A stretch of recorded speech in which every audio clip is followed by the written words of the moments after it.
Make some noise for my man Knovel.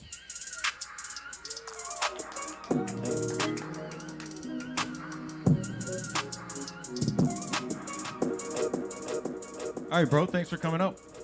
So for those that don't know, can you give them a little introduction to yourself? Maybe how long you've been rapping, that sort of deal. Yeah, I basically started with that one guy in the audience there, Danny Johnson, Endless Menace. He's a longtime friend of mine since basically like grade 5, probably one of the oldest guys I still hang out with today. You know, it's rare to have a friend like that, for sure. For sure.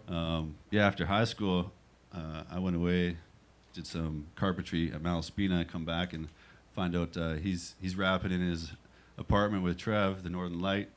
And so I got in on that with them, and at the time they were just using a 4-track. So a little different now. Basically anybody can make music, right? You got a computer. Yeah, man.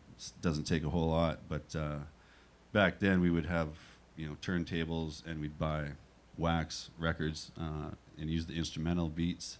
And with a 4-track, you only get you got to nail it on one take, right? Yeah, so I remember you that. You can't just cut, copy, paste, delete, redo so quick as you can today with the technology that's available, all the different programs, whatnot. So yeah, that was 1999. I think we had our first show the following year in Nanaimo with the Telepathics and Mr. News. Shout out Ryan Scarpino, all those guys, DJ Spiro, Deluxe and Midnight. So yeah, we formed a 4-man group called Island Childsmen back then. And it was me, Endless Menace, Trev, the Northern Light, and my man Nathan Cram, Arson. Yeah, and just started doing shows around town. Then I think we linked up with you guys a few years after that. 49th Parallel was another group in Duncan that was doing some things. Heard them doing shows at house parties and whatnot and shit. So yeah, we linked up and did a couple shows with you guys, and then we were like, oh shit, we're in the same town. Let's just make one super group, right? So we formed Authorized Personnel by joining 49th Parallel and Island Childsmen, and yeah, it was really good because there's so many of us, from Myron, FM, shout out Sethid, Yoshi, J Red, all the guys, man. So any given day when we're doing a show, we'd always have enough songs between whoever was available to show up, right? And that was kind of key, and everybody had their own flavor too to offer. So it was, it's pretty dope. Yeah, it was a lot of fun back then. I remember doing some of those shows. There'd be 8 guys in the group, but only 3 could show up, and we could still do the full show because everybody just knew each other's shit so well back then. Yeah, totally. It was a lot of fun, though. It was a lot of fun. We played to a lot of empty venues. Yeah. A lot of full venues, a lot of empty venues. Yeah, we started, got some opportunities that worked out quite well with the Cow Bay Pub. We did monthly shows there for a while and hosted an MC battle.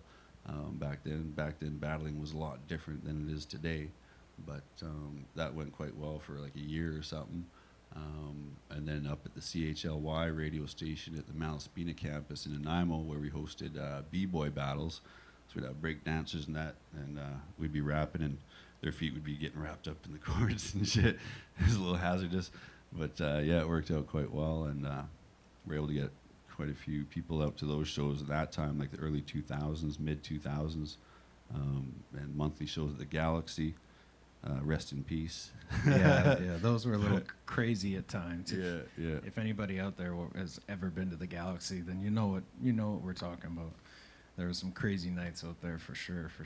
Yeah, it was good there because fire marshal would have shut us down because I think you only allowed 300 people in there. We're pushing that a few nights there. It was really good. Yeah, absolutely, man.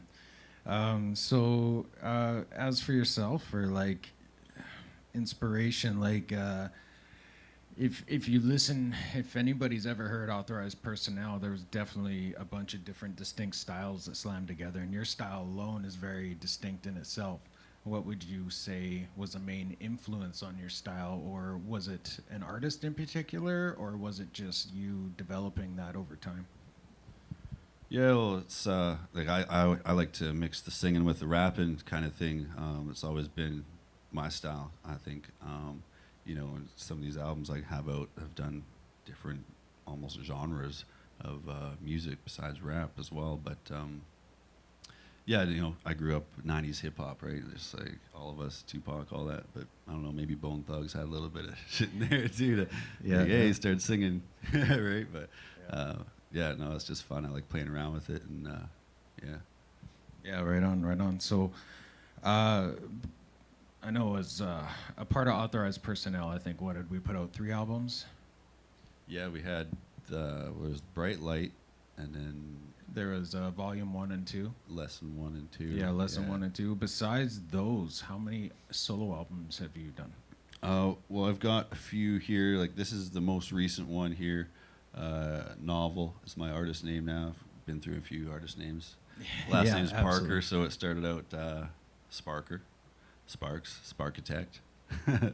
Just came up with Knovel most recently as, our group had kind of dissipated as we all get older. People have families, babies, whatnot, and so there's only a couple of us still making music, really, heavy anyways. Everybody still fucks with it a bit, but, as far as putting out albums and doing shows, I think it's just us.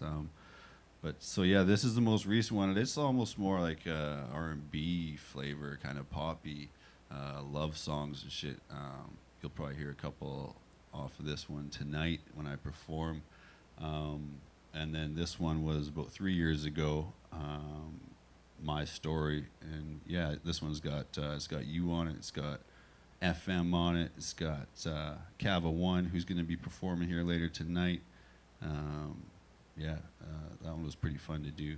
And then this one, of course, I think I finished this one in 2005 because the name's Sparks on it, right?